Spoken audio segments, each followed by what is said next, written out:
Sa ginawang pag-trade ng Dallas Mavericks kay Anthony Davis papuntang Washington Wizards, lalo lamang pong lumalabas sa ngayon na sila ang malaking talunan sa kanilang ginawang pag-trade kay Luka Doncic sa Los Angeles Lakers. So bali mga idol, heto po ang nakuha ng Dallas Mavericks sa kanilang ginawang pag-trade kay Luka. Si AJ Johnson, si Middleton, si Max Christie, si Branham, Bagley III, at 3 first round pick at 3 second round pick. Halos mga role players ang kanilang nakuha at mga veterano itong kay Chris Middleton at kay Bagley III. Ang tanging jackpot na lang dito para sa kanila ay nakakuha sila ng mga draft picks mga idol.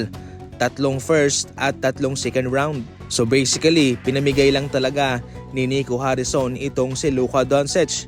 Ayon sa datos, naglaro lamang ng 31 games itong si Davis bago siya may trade sa Washington. So definitely i-trade lamang po ng Dallas Mavericks itong si Luka para sa 31 games ni Anthony Davis. Pwede pa rin naman silang makahanap dito ng mga magagaling na mga prospect, pero taon pa ang bibilangin ito. Especially kung ating pag-uusapan yung kanilang mga draft picks na nakuha. Pero ganoon talaga mga idol, wala na magagawa ang Dallas dito. Sa ngayon ay magfo-focus na lamang sila kay Cooper Flag.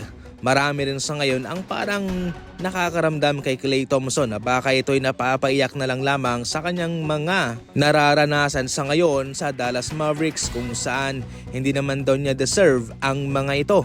Matatandaan na umalis nga si Klay Thompson sa Golden State Warriors para puntahan sina Luka Doncic at Kyrie Irving. Pero pagkatapos lang po ng isang season, ito ay kanilang i-trade naman at ngayon si Davis i-trade naman ulit. Samantala mga idol, it's a win-win situation para sa Golden State Warriors at sa mga fans ni Draymond Green. Malaking tuwa rin po ng mga fans ni Draymond Green sapagkat hindi ito na-trade.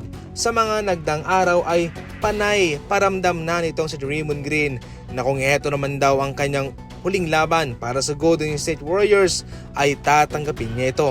Ang isang rason lang mga idol kung bakit hindi po na-trade ng Warriors itong si Green ay dahil ayaw rin po ng Milwaukee Bucks na kasama siya sa package.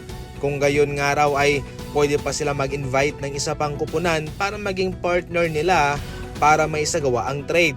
Kaso mahaba pa yung proseso, medyo komplikado at malapit na ang trade deadline. Kaya sa ngayon ay it's a win-win situation para sa dalawang kampo, sa kampo ni Green at sa Warriors. Mayroon silang nakuhang veteranong center/forward at si Green na natili sa Golden State Warriors. As of now mga idol ay parang nabunutan na po ng tinik itong si Draymond Green at siya ay makakatulog na ng maayos.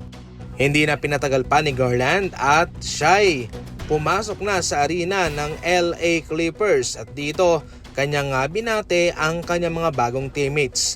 Sa araw na ito mga idol ay meron ding laban ng Clippers laban sa Cavaliers. Bale heto na po ang kanyang huling pamamaalam sa kanyang former team bago sila magtapat sa susunod na pagkakataon. Si Garland ang itinuturing na long-term plan ng LA Clippers mga idol. Magaling siya, bata pa, kaya magtatagal pa siya sa NBA at mapapakinabangan siya ng gusto ng Clippers.